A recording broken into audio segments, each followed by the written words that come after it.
नेता ऐसे हैं जो बयान देते हैं जो देश के विरोध होता है, जिसमें देश का विरोध होता है। कांग्रेस के जाने माने नेता, कांग्रेस के दिग्गज नेता सैफुद्दीन सोज, उन्होंने कश्मीर में इस हमले को लेकर जिस प्रकार का बयान दिया है और कहा है कि हिंदुस्तान को चाहिए कि वो पाकिस्तान के साथ न केवल बात करे अपितु आतंकवादियों के दिमाग के अंदर, आतंकवादियों के मन के अंदर क्या चल रहा है, उन्हें क्या चाहिए, उसे भी समझने की कोशिश प्रधानमंत्री नरेंद्र मोदी जी को करना चाहिए। आप सोच के देखिए, ये कांग्रेस की सोच है, ये कांग्रेस की सोच है। सैफुद्दीन सोज जो कांग्रेस के दिग्गज नेता है, जिन्होंने जम्मू कश्मीर को लेकर पहले अपने किताब में कश्मीर को लेकर प्लेबिसाइट होना चाहिए, कश्मीर अलग होना चाहिए, इस प्रकार के बयान भी दिए हैं। उन्होंने आज कहा है कि आतंकवादी के मन के अंदर, आतंकवादी के दिमाग में क्या चल रहा है, हिंदुस्तान का यह फर्ज है कि हिंदुस्तान ये जाने। आर्मी के चीफ को सड़क का गुंडा कहती है कांग्रेस, और आतंकवादी के मन को पढ़ने के लिए प्रयास करना चाहिए, इस बयान की हम निंदा करते हैं। जहां तक फारूक अब्दुल्ला और बाकी नेताओं का सवाल है, उन्होंने भी पाकिस्तान से बातचीत की पेशकश की है। मुझे दुख केवल इस बात का है कि हजारों बार हिंदुस्तान ने कहा है talks and terror can never move together, उसके बावजूद जब शहादत चल रही हो, जब वीर जवानों की अंतिम यात्रा चल रही हो, उस समय इस प्रकार की, मैं कहूंगा, इस प्रकार के स्टेटमेंट कहे जाएं, ये न केवल अनुचित है अपितु ये दुखद है। हिंदुस्तान इसका जवाब देगा। मुझे तो ये कहते हुए भी दुविधा होती है, कहते हुए भी दुख होता है कि सैफुद्दीन सोज, फारूक अब्दुल्ला जैसे लोगों को एक मुख्य स्थान इन राजनीतिक पार्टियों ने दिया हुआ है, अपने अलायंस में, अपने पार्टी में, अपने ग्रुप में।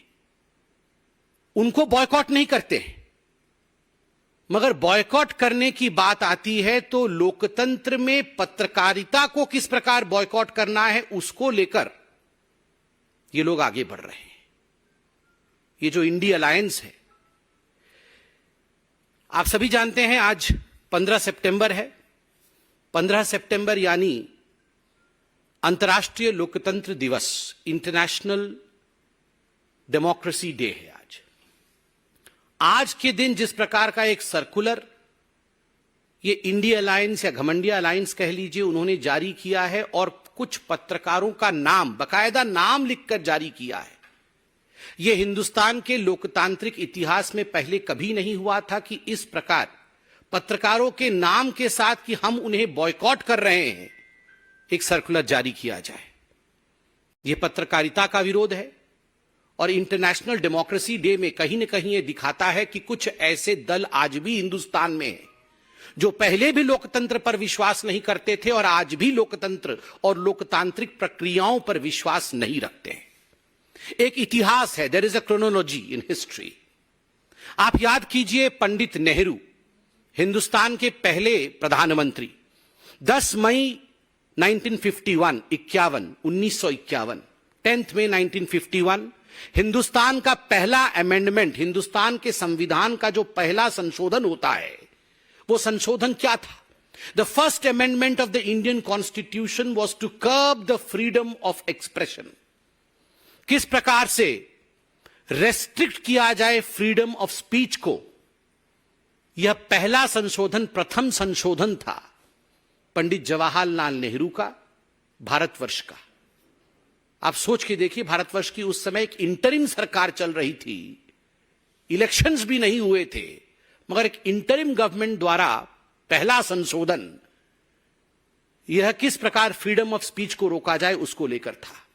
इंदिरा गांधी 25 जून 1975, 25th June 1975, Declaration of Emergency, the black day in the history of India's democracy. इतिहास में हिंदुस्तान के लिए एक काला धब्बा बना था जब इमरजेंसी लागू इंदिरा गांधी ने किया था और लाखों पत्रकारों को जिस प्रकार से प्रताड़ित किया गया था, संपादकीय तक पत्रकार लिख नहीं पाते थे। पुलिस बैठकर देखती थी वहां पर कि संपादकीय में कहीं इंदिरा गांधी के विरोध में कुछ लिखा जा रहा है या नहीं लिखा जा रहा है। मीसा कानून के अंतर्गत न जाने आप में से कई लोग यंग पत्रकार यहां बैठे हैं, आप में से कितने के पिताओं के ऊपर, कितनों के दादाओं के ऊपर, कितनों के जानकारों के ऊपर, कितने ही पत्रकारों के ऊपर जुल्म ढाया गया मीसा कानून के अंतर्गत। इस विषय से भी हिंदुस्तान वाकिफ है। राजीव गांधी 29 अगस्त 1988, डिफेमेशन बिल 1988, आप याद करिए उस समय बोफोर्स चरम पर था। कुछ ऐसे पत्रकार थे, जाबाज पत्रकार मैं कहूंगा उनको, और कुछ ऐसी पत्रकारिता थी जिन्होंने बोफोर्स को बड़े स्पष्ट रूप से उजागर किया था। The story of Bofors and bribe, किस प्रकार से भ्रष्ट और भ्रष्ट नेता